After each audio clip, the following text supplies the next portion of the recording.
Hello everybody, I'm Russ from Bednar's, and today we're here to talk about some landscape design tips. So a little design 101 per se. First off is to kind of think about what is your functionality with your space that you're trying to do. So is it going to be for entertaining? Do you need to put up some privacy fencing so you have a little privacy from the neighbors? Do you want to try to draw wildlife to your yard? You can do that with plant material.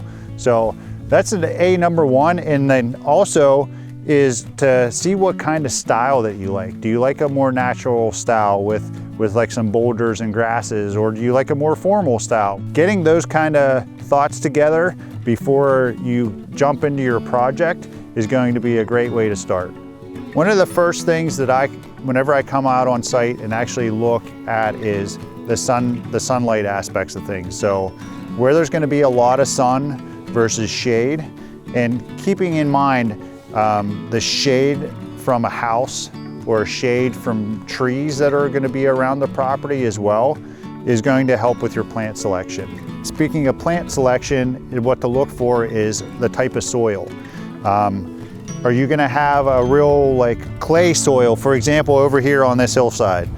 This is obviously Western Pennsylvania, it's clay. But in particular, there's a lot of rocks in this soil here as well.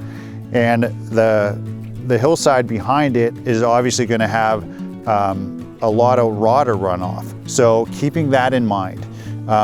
Drainage is another thing too. So right below us here, there's actually what's called a swale in the ground that we're draining water from the back of the house.